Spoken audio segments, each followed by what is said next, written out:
Ingin menyapa, semangat pagi. Pagi luar biasa. Kita bersama narasumber kita yang hebat, yang masih muda dan fresh juga tentunya, mengenai advokasi penguatan literasi dan numerasi. Pemateri kita siang ini adalah Pak Ferdinand D, SPD MPet. Beliau adalah lulusan S2 di salah satu kampus di Australia. Ini lama-lama matematika berjalan, ini semua tidak ikut ya.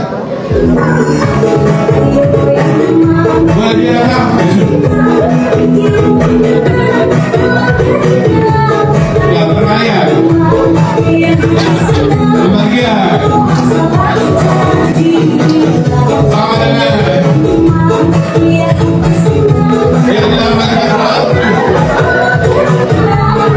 Kurba.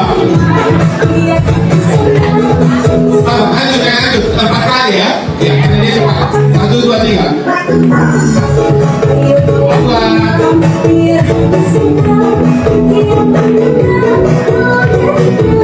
Berkaya.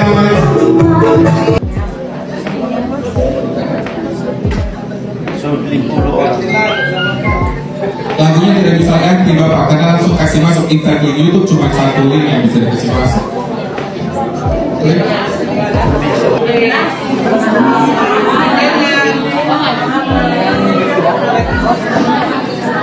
Oke, literasi terkait dengan membaca dan menulis, betul? Ya, oke, sebentar nanti ada di materinya itu tentang miskonsepsi literasi dan numerasi. Jadi sebentar saya sudah buat SID materi ini, saya kasih info dulu, bisa baca sendiri di situ ya. Jadi ini salah ya. Jadi literasi itu bukan cuma sekedar membaca dan menulis, tetapi juga apa? Memahami informasi, apa lagi? Selain memahami. Sudah, kita siap ya, siapa yang berhasil? Boleh direkam ini, silahkan direkam ini. Next, kita lihat urutan podium.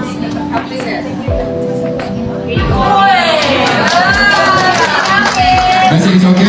Ideal semangat. Juara 1 kita lihat, siapakah? Tepuk tangan dulu. Oke, silakan yang juara 3 maju ke depan. Juara ketiga, yang maju saja. Ibu Bapak semua ada tugas saya di Bapak Edwan ya.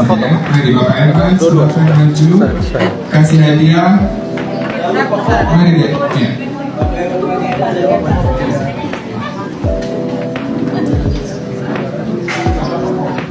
Ya, juara 3 silakan lihat bos.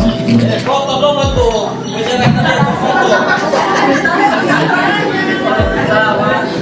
Ya, terima kasih untuk saya dan untuk Ikat, saya juga sudah dihadiah. Ya, juara 3 tepuk tangan dulu untuk Kapolce, Menteri Bahasa Inggris dan Kabeta dan Ayus. Highlighter dan highlighter. Ya, silakan. Ya, hadiahnya sederhana, kasih satu orang 1 Bapak. Tepuk tangan dulu, boleh foto. Hadiahnya sederhana, jangan lihat dari harganya, tapi dilihat dari prosesnya. Oke, ide. Jadi di sini lengkap. Yang tadi mulai pertama pertanyaannya miskonsepsi literasi. Silakan ini Bapak Ibu, silakan di scan. Ya, ini sama kayak pas bayar keris tuh, dan seperti itu tinggal scan, tinggal lucu, Bapak Ibu tinggal buka. Direktorat SMA, stop. Nah, ini tadi jawabannya. Jadi literasi itu tidak hanya membaca dan menulis, tetapi terkait juga dengan apa? Praktek dan kemampuan berefleksi bacaan, menyajikan gagasan secara terstruktur, kreatif dan komunikatif. Ya, betul. Nah, program membaca di sekolah itu menggunakan buku apa saja, salah, ya. Miskonsepsi. Biasakan kita pikir, oh bisa semua buku, intinya buku kalau belum bisa ambil. Yang kedua dari atas itu bab soalnya. Klik, coba. Nah, di sini Bapak Ibu bisa lihat, ini bab soalnya lengkap, ada 212 halaman. Jadi Bapak Ibu bisa pakai ini print, dan ini diambil dari Pusmenja. Ini dulu Pusmenja tahun 2020. Sekarang tidak ada lagi Pusmenja, sekarang namanya Pusmendik. Pusmendik. Nanti Bapak Ibu Google Pusmendik, semua bentuk soal AKM, KM ada di situ, literasi dan numerasi. Nah, ini soalnya. Pelan-pelan deh. Ini masih loading. Nah, di sini lengkap soal literasi dan numerasi. Nanti sebelum Bapak Ibu bikin soalnya, Bapak Ibu bisa lihat ini ya, contohnya ATM ya, amati, tiru dan modifikasi. Kan semua biasa bikin soal toh, dari kuliah, semua ngajar berapa tahun juga pasti sudah biasa bikin soal ya. Nah ini dia contohnya, lihatnya apa? Terus ya. Nah, ini ada di SCD, Bapak Ibu ambil ya. Kembali ya, itu dia bank soal. Nah sekarang contoh soal bahan aja, klik ya.